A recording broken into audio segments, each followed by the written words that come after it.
9/11 کیا ہوا، دنیا ہی تبدیل ہو گئی اور ساتھ ہی پاکستان کا منظرنامہ بھی۔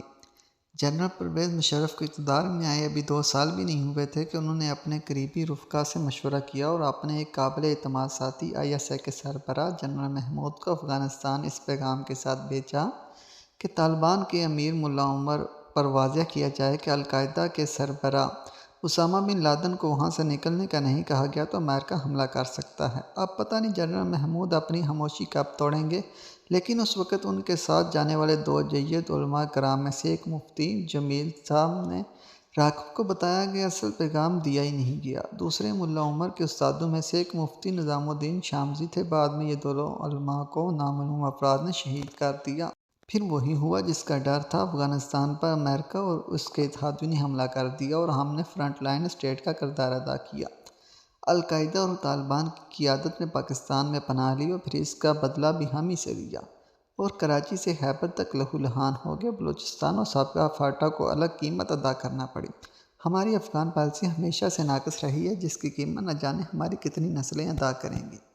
جنرل ضیاء کا افغان جہاد ہو یا مشرف کی دہشت گردی کے خلاف جنگ میں پچھلے 40 سالوں میں شاید ہی ہماری سویلین قیادت کا اس سیل میں کوئی عمل دخل رہا ہو۔ جنرل حمید گل نے ایک بار راکھوں کو بتایا کہ جب ان کی بینظیر بھٹو سے پہلی ملاقات ہوئی تو انہیں یہ بتا دیا گیا کہ ریاست کی افغان پالیسی کیا ہے اور رہے گی۔ اس سے پہلے وزیر اعظم محمد جنیجو کی حکومت اس پالیسی سے انحراف پر برطرف کی گئی تھی۔ لہٰذا اگر ضیاء کی پالیسی کے نتیجے میں ہمیں افغان مہاجرین، منشیات اور اسلحہ کے تحفے ملے ہیں تو مشرف کی پالیسی سے دہشت گردی کا ایک نہ رکنے والا تحفہ، اور یہ وہ 2 پالیسیاں بنیاد بنی ہیں اس انتہا پسندی کی جس نے پورے معاشرے کو تباہ کر کے رکھ دیا۔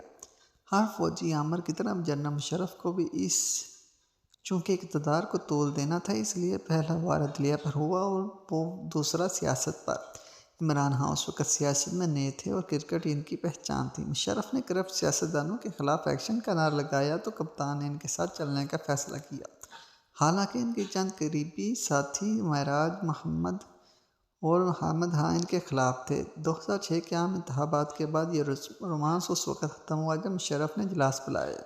خان صاحب کو ان کے دائیں جانب چودھری شجاعت اور بائیں طرف پرویز لائی نظر آئے۔ یہ بھی ویسا ہی نکلا۔ معراج صاحب نے خان صاحب کے یہ الفاظ مجھے بتائے: گجرات کے چودھری بہرحال مشرف صاحب کے قابل اعتماد سیاسی مشیر رہے۔ ان 9 سالوں میں بدقسمتی سے یہ غلطی محترمہ بینظیر بھٹو شہید سے بھی ہوئی اور ایک بار نہیں 2 بار۔ 12 اکتوبر 1999 کے اقدام کی مشروط حمایت کر کے انہوں نے فوری انتخابات کا مطالبہ بھی کیا۔ دوسری بار انہوں نے زیادہ بڑی غلطی کی جب 2007 میں انہوں نے NRO لے لیا، اور حالانکہ وہ نواز شریف کے ساتھ تاریخی مساق جمہوریت پر دستخط کر چکی تھیں، لیکن یہ معاہدہ انہوں نے اس وقت ختم کیا جب جنرل مشرف نے انہیں الیکشن سے قبل پاکستان نہ آنے کا مشورہ دیا۔ وہ 18 اکتوبر کو واپس آئیں اور 27 دسمبر کو 2007 کو الیکشن سے کچھ دن پہلے شہید کر دی گئی۔ جنرل مشرف کے دور میں 2002 میں دونوں بڑی جماعتیں مسلم لیگ نون اور پیپل پارٹی کو تقسیم کیا گیا اور مسلم لیگ کاف اور پیپل پارٹی دوسری باجوہ صاحب کے طفیل خان صاحب کے حوالے کی گئی، مگر اس وقت تقسیم ہو کر آدھی PTI کی ہوگی اور باقی زرداری صاحب کی۔ مشرف صاحب نے 2002 میں جنم لینے والی مذہبی جماعتوں کے اتحاد متحدہ مجلس عمل، جس میں جماعت اسلامی اور جمعیت علماء اسلام کے ساتھ بھی ایک معاہدہ کیا جسے لیگل فریم ورک آرڈر کا نام دیا گیا۔ MMA کی مدد سے مشرف کے اقدامات کو آئینی تحفظ پارلیمنٹ سے مل گیا، مگر وہ خود اس وعدے سے منحرف ہو گئے کہ دسمبر 2004 میں وہ آرمی چیف کی عہدے سے ریٹائر ہو جائیں گے۔ مشرف دور میں پہلی بار لاپتہ افراد کے مسئلے نے شدت اختیار کی۔ بہت سے لوگ امریکہ کے حوالے کیے گئے اور بہت سے ان کی ایجنسیاں خود لے گئیں، مگر جس مسئلے نے سب سے زیادہ شدت اختیار کی وہ بلوچستان کا معاملہ تھا۔ ماضی کے حکمرانوں کی طرح انہوں نے بھی اس کا فوجی حل نکالنے کی کوشش کی، جس سے معاملات پیچیدہ اور احساس محرومی میں مزید اضافہ ہوا۔ رہی صحیح کسر نواب اختر بگٹی کے قتل نے پوری کر دی۔ آج بھی ان کی چنگاریاں محسوس کی جا رہی ہیں۔ جنرل مشرف نے اقتدار کو طول دینے کی خاطر 2 مرتبہ آئین اور 2 مرتبہ عدلیہ پر حملے کیے۔ چیف جسٹس سعید الزمان صدیقی اور افتخار محمد چودھری ان کے عتاب کا نشانہ بنے۔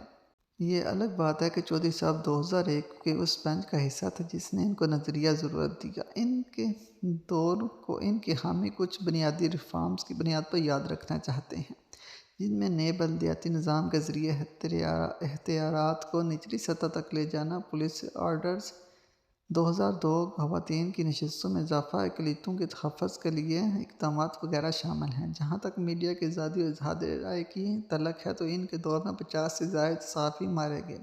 ایک کیس میں تو صحافی کی بیوہ بھی مار دی گئی۔ نجی شعبہ میں لائسنس کے اجراء کا پس منظر کارگل کی جنگ ہے، جس کے خاتمے پر ہمارے اداروں کا احساس ہوا کہ بھارت میں پرائیویٹ چینلز ہونے کے فائدہ انہیں ایسی جنگ کے بیانیے کو اپنے حق میں پیش کرنے سے ہوا۔ پھر 3 نومبر 2007 کو انہوں نے کئی چینلز اینکر کو پابندی لگا دی، جس کے خلاف 88 روز تحریک آزادی صحافت جاری رہی۔